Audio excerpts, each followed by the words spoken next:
안녕하십니까. 원조 부재통 안정환입니다. 이번엔 관점을 디자인하라 라는 책을 소개해드리도록 하겠습니다.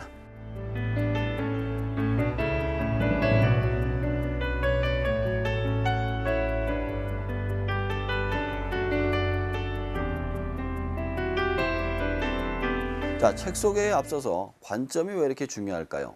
이 책 속에서는 관점이 우리의 문제를 해결해 줄 수 있는 어떠한 중요한 해결책이기 때문에 꼭 바꿔서 보아야 된다라고 이야기를 해주고 있는데요.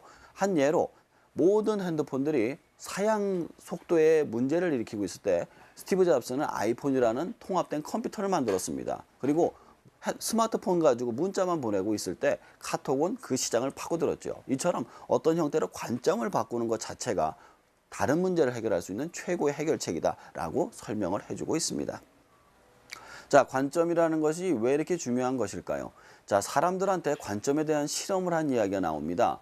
농구 게임을 시켰어요. 이렇게 농구공을 넣는 게임을 시킨 상태에서 중간에 고릴라를 왔다 갔다 하게 했습니다. 고릴라 탈을 쓴 사람이 가슴도 막 치고 소리도 지르고 그랬는데 막상 나중에 물어보니까 다들 농구공 넣는 거에만 집중을 해가지고 고릴라를 보지 못했다는 겁니다. 그래서 비디오를 보여주니까 이 비디오는 어떻게 조작이 된 거다라고 얘기할 정도로 아무도 기억을 못했던 것이죠. 이처럼 우리가 어떤 것에 집중을 하지 않습니까? 그러면 그 중요한 일을 놓치게 된다는 사실 때문에 관점이 중요하다는 것입니다. 자, 그렇다면 관점을 변화시킬 수 있는 방법은 무엇일까요? 첫 번째, 당연한 것을 질문하는 것입니다. 뉴턴이 하늘에서 사과나무에서 사과가 떨어질 때 당연한 것이었지만 그것을 보고 만류인력을 발견을 했죠. 이처럼 우리가 보기에 모든 것은 당연해 보이지만 사실은 당연한 것은 아무것도 없습니다. 당연한 것을 질문할 때 해결책이 보인다는 것이죠. 두 번째로는 고객의 눈으로 보라는 겁니다. 고객의 관점으로 보는 게 중요한데요. 아까도 얘기한 것처럼 핸드폰이 사양 싸움만 계속하고 있을 때 아이폰은 통합된 컴퓨터로 갔습니다. 우리가 상대방보다 경쟁팀보다 더 하는 동안에 실제로 고객이 필요한 기능은 어디론가 사라지는 경우가 많습니다. 이처럼 고객이 필요한 눈으로 봤을 때 새로운 관점이 보인다는 것이고요.